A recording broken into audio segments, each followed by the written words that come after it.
사이좋게 2개씩. 저번에 구박했더니 제대로 잡으셨네. 잘 먹겠습니다. 잘 먹겠습니다. 여기 좀 막걸리가 이렇게 하니까 근데 막걸리가 아니고 오틀리. 약간 오틀리 PPL 같은데. 오틀리 PPL을 하고 싶은. 형 근데 형도 옛날에 체벌 당했어요? 학교 다닐 때? 전 상상이 안 되네. 형이 어떤 체벌을 당한다는. 전 거의 안 맞았어. 근데 맞은 기억이 당연히 있는데 손에 꼽혀서 되게 딱 생생하게 기억이 나요. 언제. 형이 그러니까 그렇죠. 남중공학고등학교 이렇게 나온 거죠. 그 다음에 그렇죠. 대학교 이렇게 되는 거니까. 저는 근데 공학에서 돈 많이 맞은 거예요. 남중에서 딱 한 번 맞아봤고, 공학에서는 뭐 자잘자잘하게 왜 그런 거 있죠. 뭐 틀렸을 때 뭐 손바닥 때리고 막 이런 사람도 있잖아요. 뭐 저도 틀리긴 틀리니까 맞았어요. 근데 저는 진짜 그런 적이 있어. 너는 더 맞아야 된다. 잘하는 앤데 뭐 틀렸으니까 뭐 이런 거? 이상한 뭐야. 많이 맞았어요? 아, 남중 남고 나왔잖아요. 그쵸? 전 남중남고 나왔고, 저는 근데 진짜 좀 맞은 기억이 많아요. 뭐 예를 들면 뭐 지각을 했다든지 청소 같은 거 할 때 애들이랑 막 장난치다가 선생님한테 걸려가지고 뭐 당번들 다 엎드려 뻗쳐 이래가지고 맞는다든지, 뭐 수업 시간에 숙제 안 해와서 맞는다든지, 뭐 하여간 많아요. 저는 불우한 학창 시절을 보낸 것 같은데. 제가 너무 웃기려고 너무 세게 얘기했는데, 저도 사실 맞은 적이 당연히 뭐 그래도 있고 맞는 걸 봤죠, 옆에서. 근데 사실 저는 그래서 개인적으로는 되게 그거에 대해 반감이 있어요. 체벌에 대한 반감이 있어요? 네. 그러니까 뭐 손바닥 뭐 이런 거는 사실 뭐 저 스스로도 막 그렇게까지 악감정 없고, 요즘에는 시대가 바뀌어서 어떨지 모르겠지만 그 당시에 저는 뭐 그걸 되게 반감을 갖고 받아들이지 않았고, 지금 생각해도 뭐 그게 뭐 왜 나한테 그랬을까 뭐 이런 생각 전혀 없는데, 이제 제가 지켜봤던 것들 있죠. 그 체벌은 사실 진짜 근절되어야 되는 게 맞고, 지금 이 상황이 좋은 것 같아요. 이렇게 일률적으로 얘기를 할 수는 없는데 그냥 그런 것들 있죠. 감정이 느껴지는 체벌. 그러니까 그게 최악이지. 저도 사실 요 근래 특히 좀 안타까운 사고도 있고 해가지고 뭐 체벌이 필요하냐 아니냐 이렇게 상당히 좀 어떻게 보면 좀 미시적인 접근이긴 한데, 그 체벌이 필요하냐 아니냐의 쟁점이 되게 있잖아요. 저는 사실은 그렇게만 질문을 한다면은 어느 정도의 체벌은 필요하다라고 생각하는 편인 사람인데, 체벌이 워낙 스펙트럼이 넓으니까. 근데 형 말씀대로 거기서부터는 내가 말하는 체벌이 아닌 거야. 그러니까 감정을 실어서 한다는 게. 그러니까 저도 옛날에 범죄죠 그냥. 그러니까 구타죠 그냥. 그러니까 제가 옛날에 맞은 기억이 있다라고 얘기를 했는데, 그 맞은 기억이 있다라고 표현을 하니까 이게 좀 너무 격해 보이지만, 제 스스로 그때를 이렇게 돌이켜 봤을 때 저한테 체벌을 했지만 그 선생님을 되게 존경하고 그 상황에 대해서 내가 되게 수긍이 가는 체벌이 있었던가 하면, 맞아요. 어떤 선생님은 그냥 진짜로 영화 친구에 나오는 것처럼 갑자기 시계를 풀고, 그러니까 그게 그분이 기분이 안 좋은 날인 거야. 그런 체벌은 사실 지금에 와서도 전혀 제 스스로 납득이 잘 안 되는 체벌이거든요. 내가 잘했냐 잘못했냐의 문제를 앞서서 내가 만약에 뭐 선생님이 문제 풀어봐 라고 했는데 내가 만약에 못 풀었어, 그럼 체벌 당할 수도 있는데, 그 체벌이 뭐 이걸 다 풀어오라고 했으니까 지금 내가 시켜서 못 푸는 사람은 손바닥 한 대야, 이런 룰 세팅 하에서 이게 회초리로 손바닥을 때리는 그런 행동이랑, 야 너 나가서 풀어봐 했는데 못 풀었는데 일로 와봐 해가지고 만약에 뺨을 때린다, 이거는 체벌이 아니라서 맞아. 이런 거는 뭐 당연히 안 되고, 제가 뭐 몇 번 말씀드린 적 있지만 저 옛날에 유학을 배웠다, 유교를 배웠다 그래서 제가 진짜 유교보 이런 말이. 근데 그 유교에서 뭐 어느 경전인지는 모르겠는데 그런 게 있대요. 스승이 제자를 때릴 때 회초리를 써야 된다는 거예요. 신체랑 신체가 맞닿으면 감정이 전달된다는 취지였어요. 그게 지금 우리가 하는 말의 취지랑 비슷한 취지인 거지. 그러니까 감정이 전달되지 않고 상대가 납득할 만한 체벌을 해야 된다라는 거예요. 근데 옛날에 왜 당구채 같은 거 나왔지? 저희 중학교 때는 하키채도 있었거든요. 그러니까 그거 당구채면 뭔지 양반이게 그 알루미늄 배트 들고 다니는 선생님도 있고 그랬잖아요. 그런 건 좀 그렇지. 그러니까 이게 그냥 좀 상징적인 의미잖아, 회초리라는 게. 이게 알루미늄 배트로 내가 너를 때리겠다라는 거는 이게 더 이상 상징이 아니라 이거는 겁박을 하는 거지만. 근데 그러니까 저도 사실 이론적으로는 전적으로 동의하거든요. 제가 맞았던 적도 있고 수긍이 가는 체벌도 있었기 때문에 뭐 경우에 따라서 필요하다고 생각하고 우리는 사실 그래도 좀 말 잘 듣는 학생들이었을 텐데 전체적인 비중 안에서 근데 사실은 진짜 말 안 통하는 사람이 있을 것 같고 내가 교사라도 그 현실적인 어려움이 있을 것 같아요. 근데 그 선을 나누는 게 현실적으로는 불가능해 보여서 그러니까 여기까지는 되는 체벌이고 그 다음부터는 안 돼라는 거를 누가 정할 것이며 그 기준이 모호한 채로 남아있는 한 이제 그 교실 안에서 계속 뭐 왈가왈부가 될 것 같거든요. 그래서 이제 전적으로 체벌을 금지하는 게 좀 현실적으로는 어쩔 수 없는 게 아닌가 하는 생각이 저는 좀 있고 이게 너무 이제 탁상공론일 수 있는데 뭐 다른 이제 대안적인 방안들을 잘 찾아야 되는 거고 그리고 뭐 교권이라는 표현이 정확한 맞는 말인지는 모르겠지만 아무튼 일종의 그 권위가 있긴 있어야 되니까 그 교실 안에서 그걸 이제 지킬 수 있는 방안이 뭔지를 계속 얘기는 해야겠죠. 그러니까 뭐 요새 나오는 교권이라든지 이런 문제 때문에 체벌을 되살릴 문제가 아니라 체벌은 현재와 같은 방향으로 가급적이면 없애는 방향으로 하되 다른 걸 연구해보자 이런 생각이신 거죠. 안 맞아 나랑. 저는 강아지도 안 때리는데 어떻게 애를 때려요? 근데 형이나 저나 어떤 체벌이 만약에 부득이하게 있어야 한다면 이 정도여야 한다라는 정도는 비슷한 얘기인 것 같고 근데 다만 현실적으로 거기서 그칠 수 있느냐 하는 문제 때문에 형은 결국 그렇기 때문에 일절 안 해야 한다.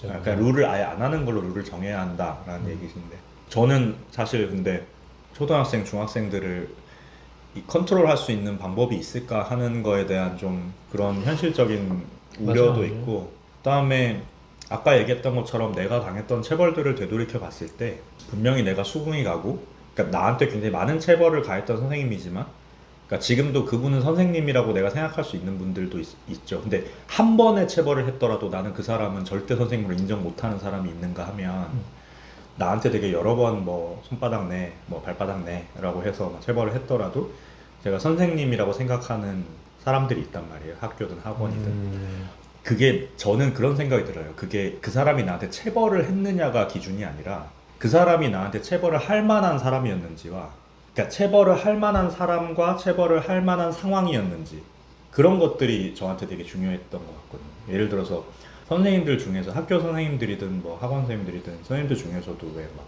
만약에 수학여행을 다 같이 갔는데 막 술 먹고 엄청 애들 앞에서 흐트러진 모습을 보인다든지 아까 얘기한 것처럼 감정적인 언사를 막 애한테 막 욕을 막 한다든지 이랬을 때 저는 그분이 제 몸에 손대는 것도 싫을 것 같거든요. 왜냐면 그분이 저한테 그렇게 할 수 있는 그게 안 된다고 생각하기 때문에. 근데 진짜 선생님으로서 내가 존경할 수 있는 사람이 내 인생에 도움이 되는 메시지를 주면서 내 잘못에 상응하는 체벌을 한다면은 저는 그거는 되게 그런 과정들 속에서 제가 인격을 형성하면서 성장한 것 같거든요. 그러니까 부모가 하는 걸 아웃소싱 하는 거죠, 사실은. 그 저는 사실 지금 말씀하신 거에 완전히 공감해요. 근데 우리의 지금 차이는 현실적으로 공부를 어떻게 할 거냐는 건데 굉장히 이상적인 모범적인 학생이었을 거기 때문에 아니에요. 그러니까 뭐 되게 많이 맞았어요. 비교죠. 네. 왜냐하면 학생이 굉장히 많으니까요.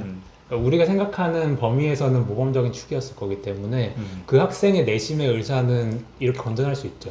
그래서 그 학생의 내심의 의사에 부합하는 체벌을 정당하다라고 평가하는 게 이 케이스에서는 가능할 수 있는데 근데 사실은 교사들이 진짜 때려야겠다고 생각이 들고 그럴 수밖에 없다고 생각하는 케이스는 좀 더 극단적인 케이스의 경우에 많이 있을 것 같거든요. 근데 이 선을 누가 그을 것이며 선은 없지.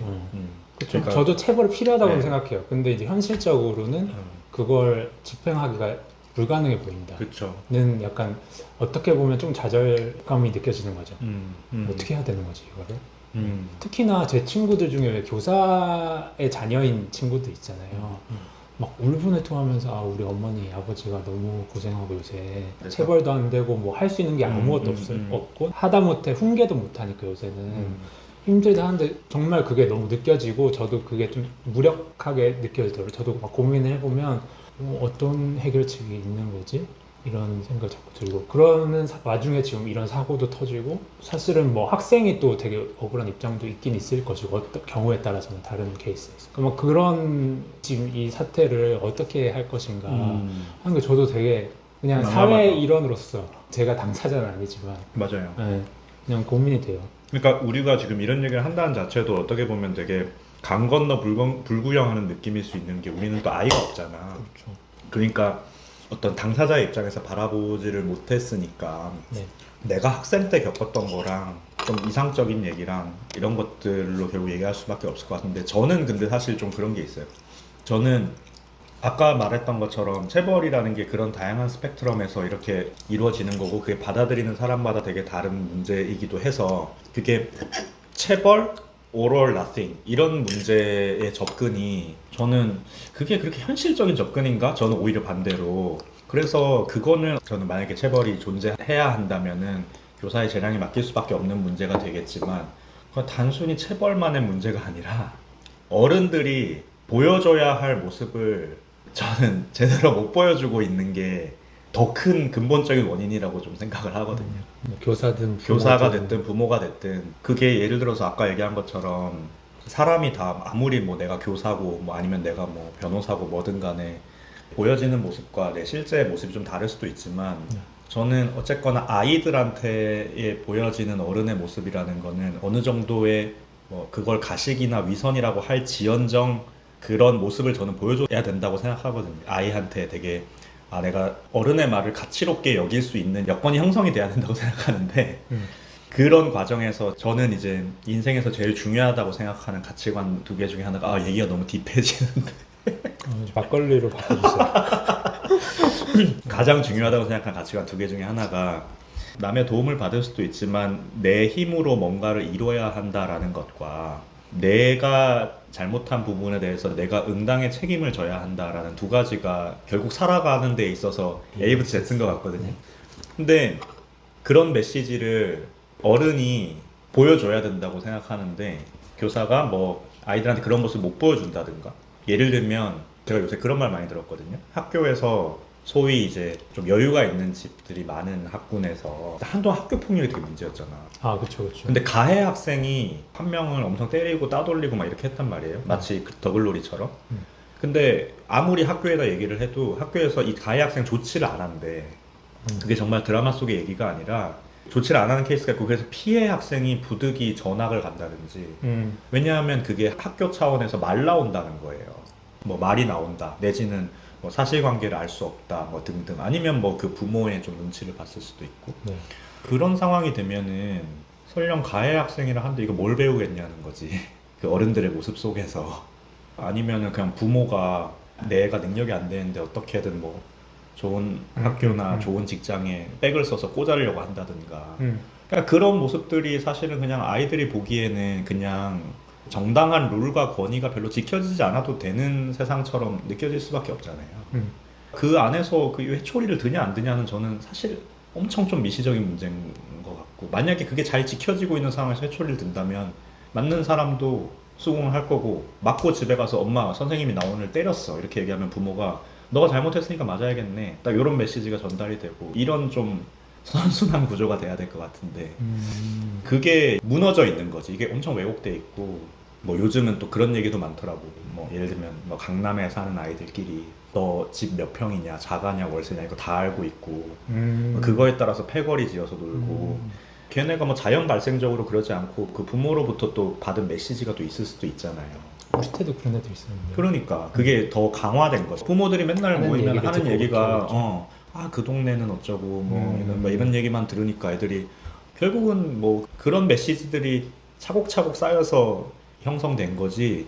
아이들이 선생님한테 뭐 못 때리겠쭈 야구르쭈 막 이러는 모습이 체벌이 지금 있냐 없냐 때문에 생긴 게 아니라 저는 약간 그냥 너 뭐 아무것도 아니잖아 뭐 약간 이런 거 너가 주는 메시지 나한테 아무것도 아니야 난 너한테 그런 말을 들을 필요도 없어. 그러니까 전반적으로 좀 보호주의가 너무 강한 것 같아. 근데 그게 뭐 나도 뭐 알 수 없죠. 이게 너무 이상적인 얘기고 나도 내 애가 있는데 내가 너무 어떻게 될지 막 또 애 모르지. 감싸고 막 내 애가 학교 폭력의 가해자가 됐는데 애가 진짜 무슨 소년원이나 이런 거 가게 생겼다 이러면은 막 얘를 어떻게든 막 보호하려고 하고 뭐 이럴 수 있을지 모르겠는데 저는 근데 거기서 얘가 앞으로 40년, 50년, 60년을 살아가는 사회생활을 하는 데 있어서 내가 여기서 이 감싸는 행동이 얘한테 과연 좋을 것인가 지금 조금 스크래치가 나도 그거를 얘가 받아들이게 하고 하는 게 좋을 것인가를 좀 고민할 것 같거든요.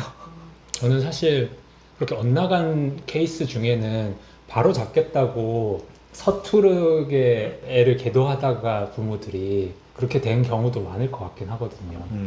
그러니까 사실 부모들이 당연히 애들을 어느 정도는 계도를 해야 된다고 생각하는 경우들이 많을 텐데 근데 그 방법이 너무 잘못된 건데 그걸 그 교과서가 있는 건 아닌가 그치, 그치. 부모되기에.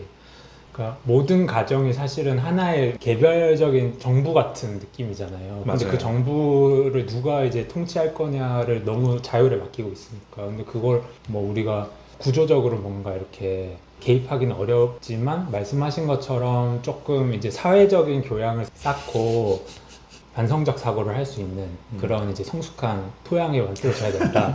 이런 거잖아요. 그러니까 체벌이든 뭐든 그 위에 세워져야 되는 거지. 그래야 받는 사람이 이 체벌도 수긍을 할 거고 이게 그렇죠. 학대가 아니라 아니면 막 찍어서 뭐 신고하고 이런 게 너무 막 골치 아픈 문제가 될 테니까. 저는 추천할게요. 뭐를 교육부